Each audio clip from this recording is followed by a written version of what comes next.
For most of the 2010s, I've somehow acquired a lot of binding clothes. I was deep into my twee era, and I wore a lot of flouncy 50s dresses, not from the actual 50s, but from the junior section in the clearance rack of Macy's. I wore a lot of skinny jeans. I've somehow acquired a collection of very binding skinny jeans and the various accoutrements which comes with skinny jeans, ankle boots, low-heeled ankle boots and some high-heeled ankle boots. I was very ladylike, I would wear ballet flats.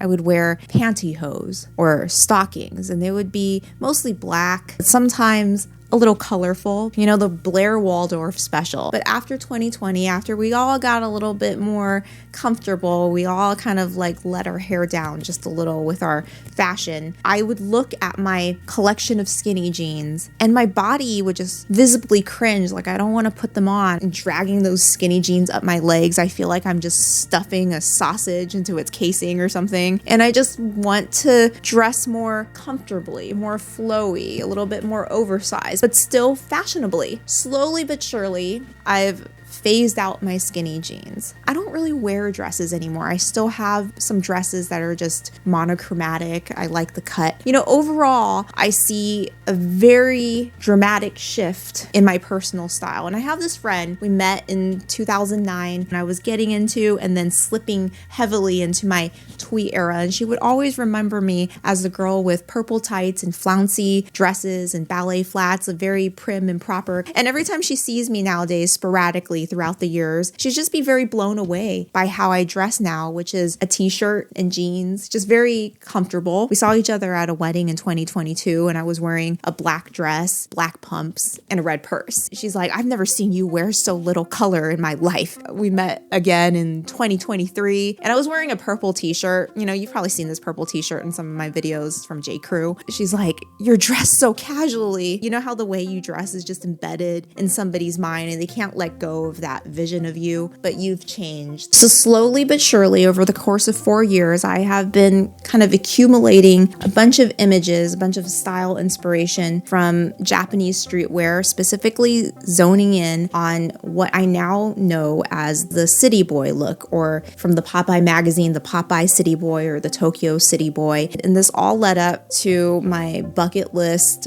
first time ever trip to Japan 2 weeks ago, where guys, and you know what I like to do, I have been watching people. Unfortunately, I didn't take any stealth photos of anybody on the street or on the subway because number one, it's a little weird to take photos of strangers, in my opinion. And number two, I feel like it's a little ill-mannered. You're just gonna have to trust my storytelling abilities and my keen observation. So without further ado, my name is Teresa. I like to watch people, and I've been watching a lot of people. I've been eyeing a lot of people on the subway, anthropologically, mentally observing what they wear. And I gotta tell you, a lot of people, a lot of Tokyo residents are very, very, very fashionable. So while we were in Tokyo, we went to this street just filled with bookstores. Every single store on the street was bookstores. And I was specifically on the lookout for a book that I heard of not too long ago that has to do with the mythical origin of the city boy. That book is Take Ivy. It's a photo book published in 1965 in Japan for a Japanese audience about American Ivy League, American collegiate fashion, the casual, preppy look.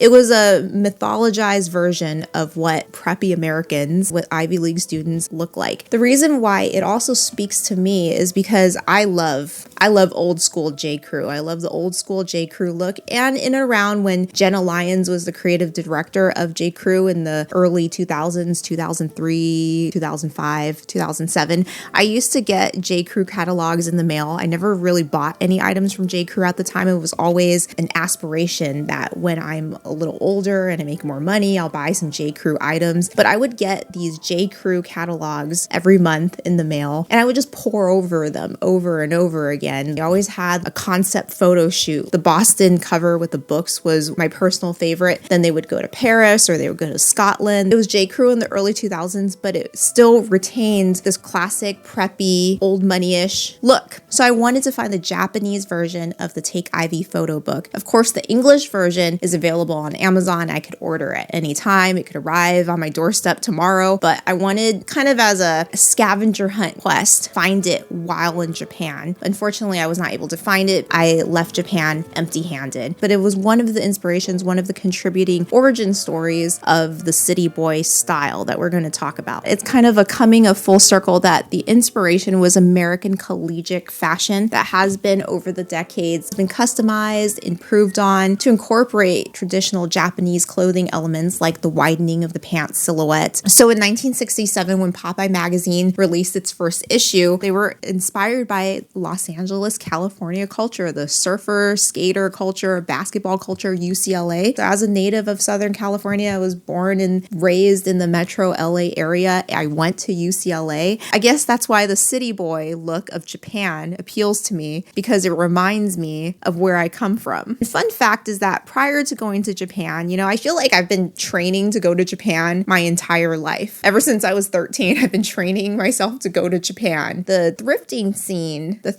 scene in Japan is supposed to be spectacular. Like, I've seen it firsthand. So we have gone to a number of thrift stores in Tokyo, but also in Kyoto. The thrift stores in Kyoto were also spectacular. And one thing I've noticed, Japan has all the best American items that we don't have in America. In our thrift stores, their thrift stores puts our thrift stores to shame. They have retro American items. Like, they have like a gym t-shirt from some Iowa high school from the 80s. They have a variety of things from Long Beach. They are doing America, retro America, better than America is doing America. Fortunately, I really just left Japan with 2 pairs of pants, 1 t-shirt that I'm wearing now, and I got it at Muji. If you don't know, it's a big department store, kind of like Uniqlo. The thing with me is, like, I'm kind of a pain in the butt when I go out shopping. I have heavy decision fatigue, and I have to try on a shirt like 5 different ways. I have to like really think about it. Like, I'm intentional to the point of being insane. And we were on this whirlwind, amazing race pace, and we really didn't have time for me to spend like 5 hours at a thrift store trying on items.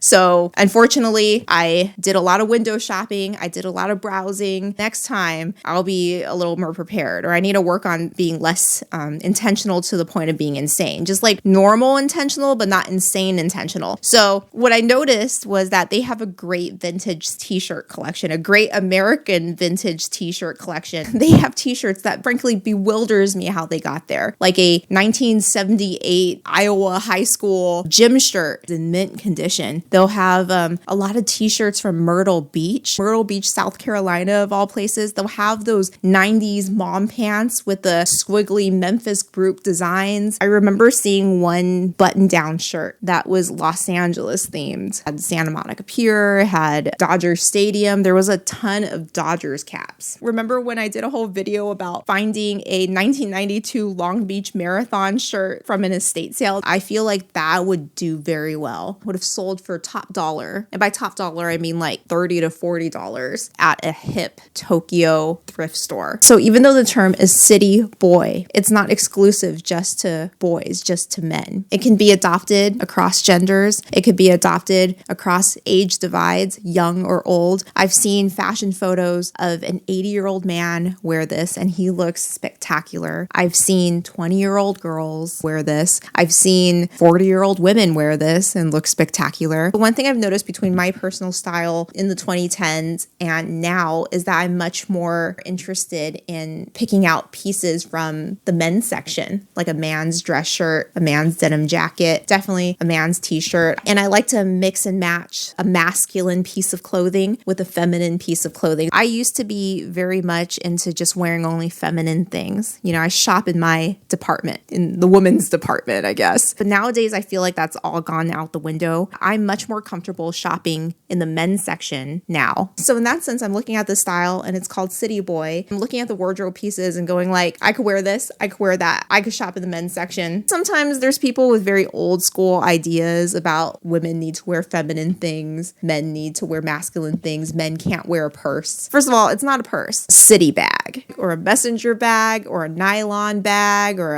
it's a satchel. Personally, I would prefer that a man wears a city bag versus having a big chunky wallet, like keeping a big fat meaty wallet in your back pocket and then you sit down and you're all lopsided. Have you ever noticed like some guys like to stick their hand in their front pocket and jingle and jangle their keys? The keys are jingling and jangling. That's disgusting. So anyways, let me just get to the point. The number one wardrobe essential that I noticed for the city boy and also the city girl as well, a pair of wide-legged pants. They could be jeans, but mostly what I saw was parachute pants. 90% of people that were just dressed casually, minus the salary men and women, parachute pants. Some were really baggy. Some were like Jinko jeans level baggy, but some were a little slimmer. Some were cuffed at the ankles. I felt kind of like a time traveler. Like I was simultaneously inhabiting both the past and the future. And by past, I mean the early 2000s, the Y2K period. I would say from 1999 to 2004, certain areas of Tokyo felt like that to me, especially in the fashion. And I don't know if it's because we went into Tower Records. Tower Records no longer exists in the United States, but it is very much alive in Tokyo. And in Tokyo, there is a 7-story Tower Records. So it felt good. It felt like I was stepping back into high school or something. I sensed the Y2K fashion was still very much alive, especially living in these parachute pants. We're kind of at the zenith, the peak, and a little downhill slide in terms of popularity of Y2K fashion. I had no idea that it was so popular in other places of the world, but in Japan, in a lot of department stores and a lot of boutiques, I saw a lot of parachute pants. I saw a lot of those transparent, translucent Y2K windbreakers, which I thought about getting, but they were kind of expensive. So of the common colors of parachute pants that I saw, army green was definitely one of them, and black. I've seen people in all black outfits, oversized black t-shirts with parachute pants, vintage t-shirts, black with parachute pants, like the whole black look. You know, back in the early 2000s when we had these wide-legged cargo pants or parachute pants or jeans, we'd like roll them in and either tape them or staple them. I would have to staple the hem of the pants. So it was very DIY, but in a bad way. What I noticed in Japan is that you can have a giant pair of pants and it would fit the wearer, like the hems would fit. So that's number one, oversized everything. Oversized, but with style. Premeditated, oversized, like not oversized, sloppy without thought. It's oversized with style. Nobody wore any skinny jeans, okay? That does not exist. Does not exist. If somebody was wearing skinny jeans in Japan, I felt like they were tourists. So I was wearing straight legs. They were not skinny. But you know what? Given the amount of oversized clothing that I saw, like very cool oversized clothing, I felt like my straight legs sort of looked skinny. You know, they were not skinny. There's a difference. There is a difference here. The slenderness of my pants didn't match what the cool kids were wearing. So while we were in Kyoto, we went into like a city boy men's store. It was a really cool store. So I found these really cool pair of... Okay, guys, I just went off on the longest tangent about the most boring story that has ever escaped my mouth ever. The story was about buying a pair of beige pants. And then my camera just stopped working because even it knew it really had to just shut me off. It was like a hook that just had to drag me off the stage because even it knew it was trying to spare you guys from the mind-numbing waste of your time. I literally sat here for 20 minutes telling the story about buying a pair of pants, attempting to buy a pair of pants. Have you ever just like been in a conversation with somebody? Usually this person is like a family member and or a coworker. Probably not one of your friends. Why would you still be friends with somebody who goes on and on with such boring stories? This is an example of like a boring story that could just push people away from you. And if it wasn't for the hard work of editing Teresa with her carpal tunnel because she really has to edit filming Teresa because filming Teresa is cracked in the head, you would be tortured with a 20-minute story about buying pants. And speaking of dull stories, I myself have been on the receiving end of a lot of dull stories. Sometimes the same story over and over again. Once I even had to change my lunch hour at work so I could avoid somebody who told me the same story over and over again. I've been told stories about like what somebody had for lunch and it was dry wheat bread. In any event, I think there's a lesson to that story, and the lesson was that the salesman was dressed so cool. He had really cool socks. I think he had red socks. He had some loafers, and he was also dressed very monochromatic dressing with different hues and different shades and textures. One of the textures that I've noticed all over Japan was the issei miyake pleats. It doesn't have to be issei miyake per se. I just noticed a lot of flowy pleated pants or pleated shirts, wool atop of satin, linen paired with neon. It's the same color, but different textures, or the same color scheme, but different saturations. Look at the clothes I'm wearing today. This yellow shirt, and then my pants. We're going to talk about pants again, but I swear this is not going to be boring. I'm just going to stand up for you. I'm kind of in my exercise pants right now, but let me just show you and try not to be too awkward. And don't make fun of my legs because they're a little pale right now. Look at this. Ooh, look at this. Here, do you see this? You see that? This is like monochromatic dressing, and I think I look really good. I mean, it's just really basic, but I think I look really good right now. Oh my God. Okay.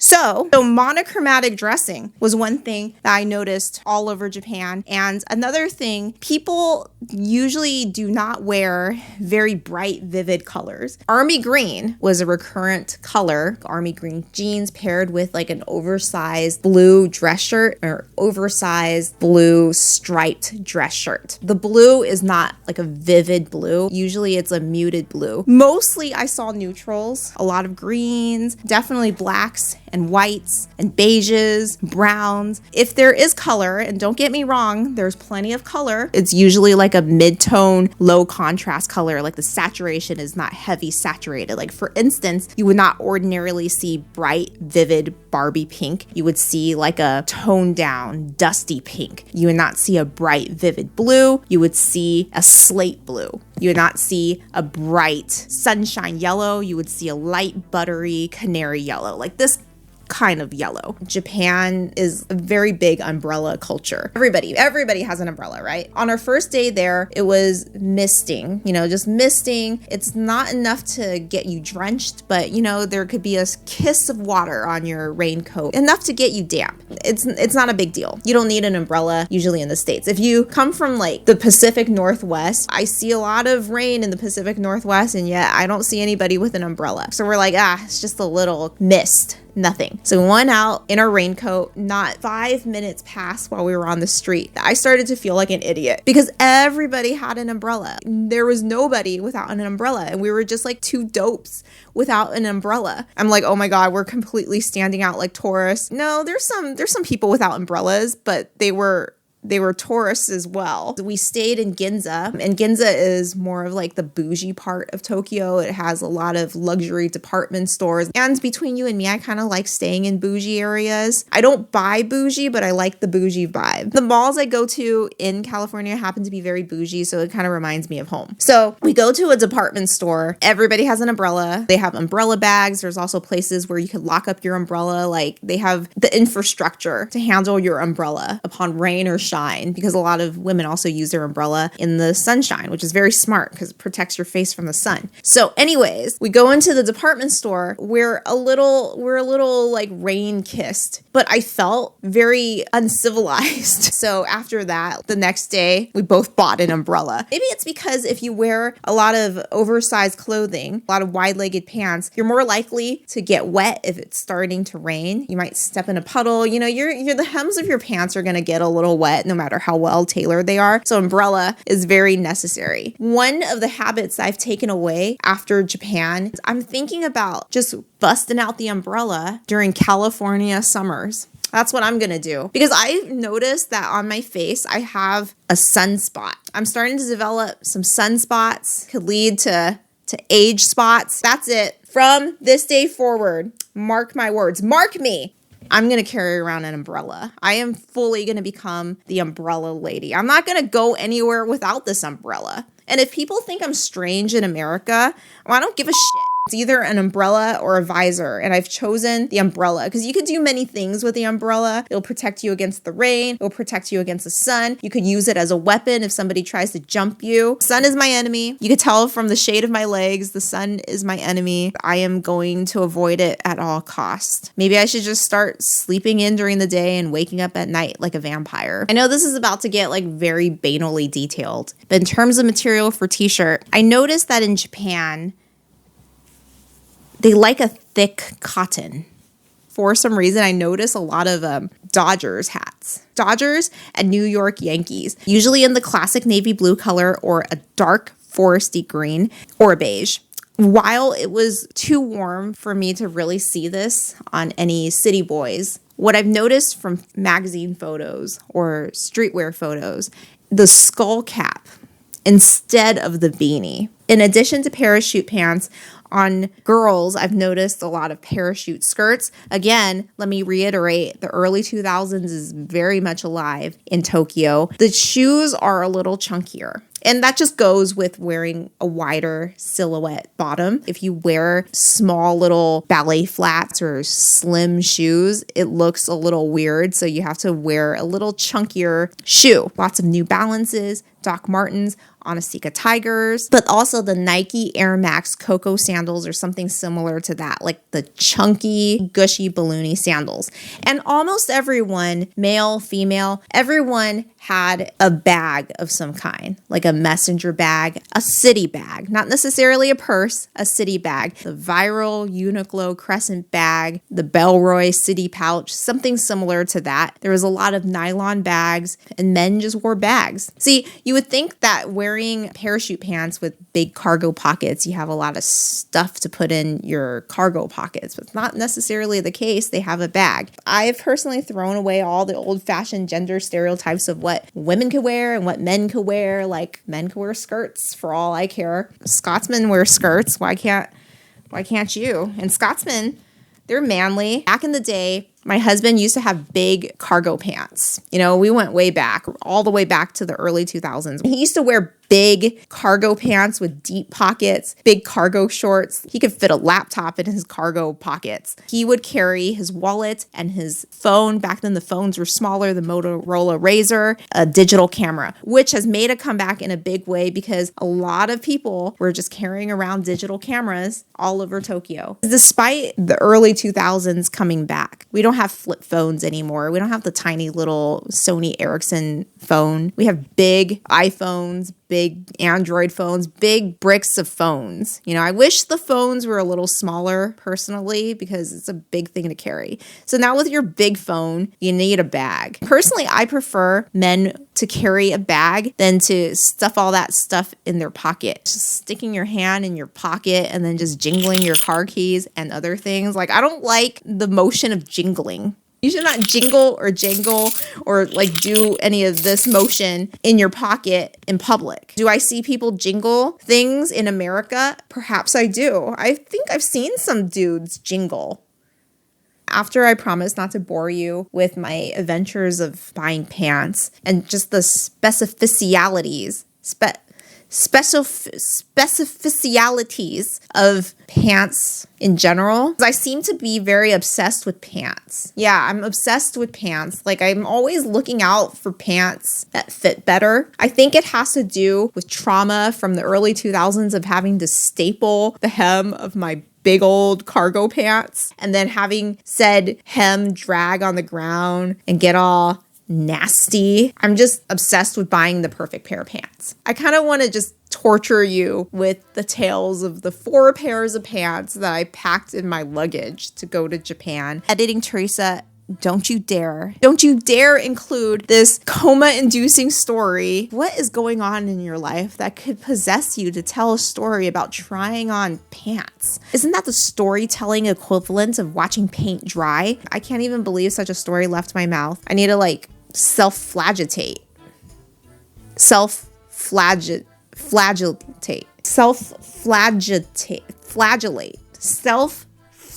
Okay, maybe not say self-flagellate. So what have we learned here? Once again, we've not learned anything new. We haven't learned anything we don't already know. I've basically just recited for you what is essentially classic normcore dressing, but with a wider silhouette. One day I would hope to master oral, my craft in like oral storytelling. Oh my gosh, an artist has never fully mastered their craft.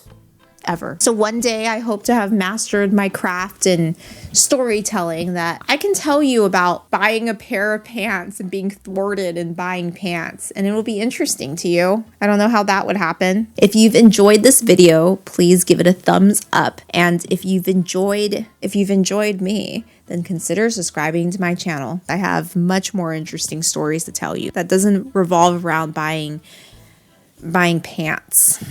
I have stories that will blow your mind because I've got moves you've never seen.